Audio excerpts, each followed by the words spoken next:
Buildings can be interesting subjects for drawings and paintings. Including buildings within a work can provide visual interest. Our viewpoint is important. The observer may view from above or from below. An understanding of perspective is desirable for whatever we decide. To build my house, I first of all determined my eye level and vanishing points. So, eye level, yep. That's my horizon line, and I now need the first vertical corner closest to me of the house. So this is the closest corner to me. The walls will go off in two different directions. One to the right, one to the left. Walls to this side, walls to this side. I do my little trick again to find where my ground angle is, and so I'll turn around and back there. So you go off here, and where this meets, that's going to be my vanishing point out there. I do the same to this side. I can do it here, or I can go up to the roof and look down this way if I want, and we'll say the vanishing point's there. All walls that go in this direction, we can call them our easterly walls, will all go to this point, and all the walls that go on the other side, that's probably our southerly walls, or they'll go to this side. So let's start building our house. Pointing straight towards this vanishing point, and this wall, straight towards that vanishing point.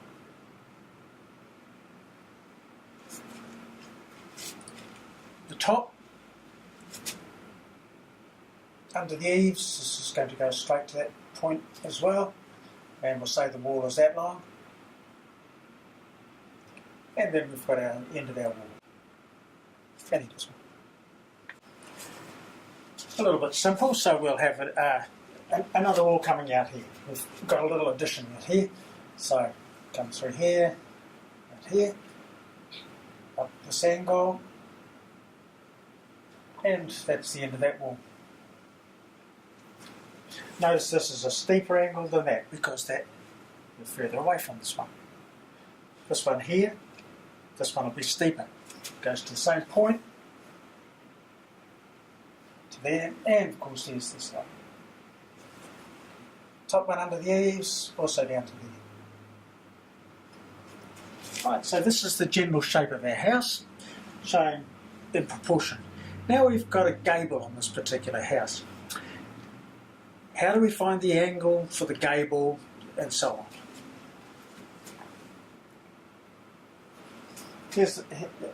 Here's my gable.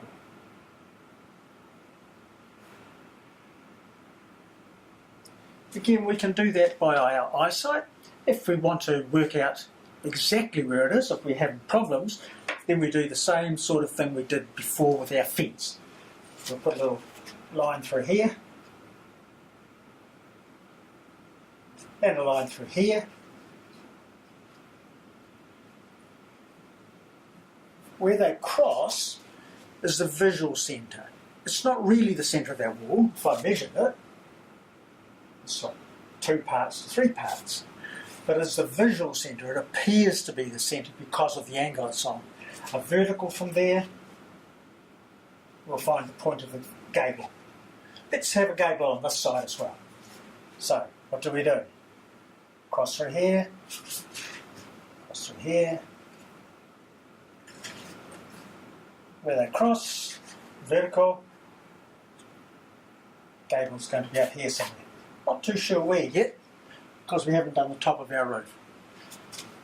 Top of our roof, it'll aim straight down towards this vanishing point here. Right? Okay, so let's put a line down there. This wall here, this roof I should say, is going to go to this vanishing point. And that'll tell us where our top of our gable is.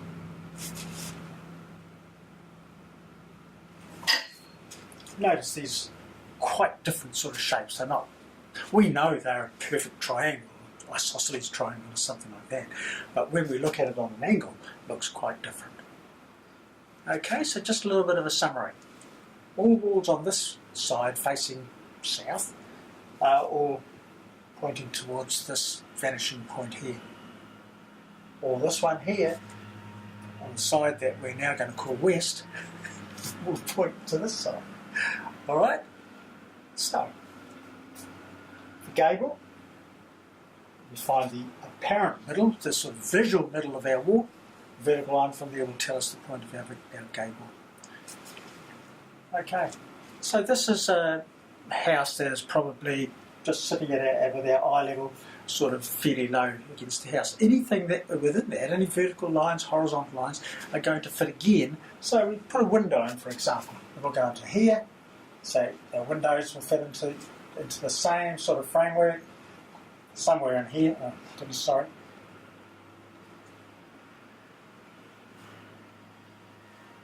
Nice large window to look out of. If we want to find the visual middle of that so we can have a mullion in it, we do exactly the same as we did before. Cross and down through there.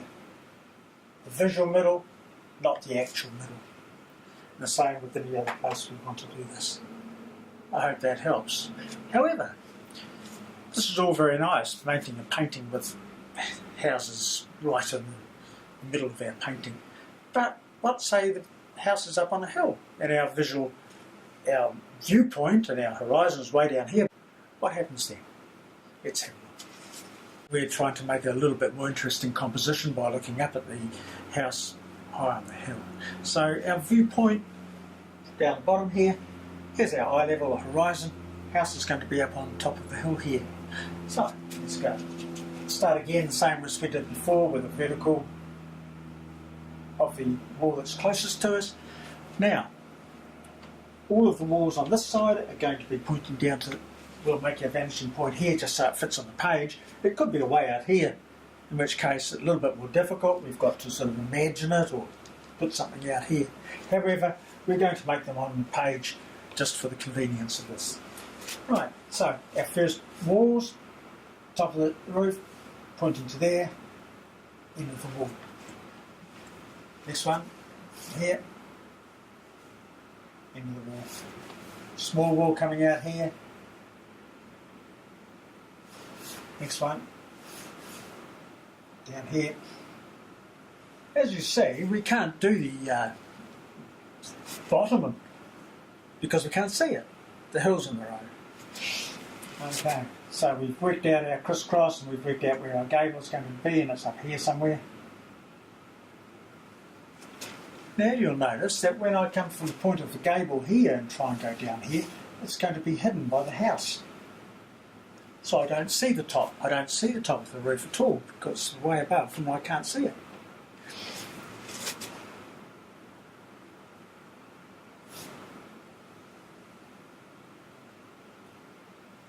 You can just see a tiny bit of that one. Alright? So it's quite easy to move a house into a different position. You don't need to do it just where you saw it. You can say, I want to put that up on a bit of a hill. It'll make a much more interesting composition. So always remember, when you're composing your painting, think about your eye level, think about your viewpoint, and this is going to determine quite a lot about your painting, and you can make much more interesting paintings than just what you might see in a photograph.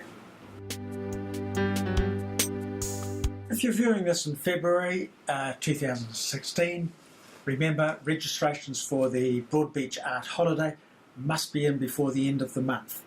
Right? Don't forget, it's going to be a great time. Blues Festival on that weekend. Information about this is on my blog, and that's written down below. So get onto that and have a look. Thank you.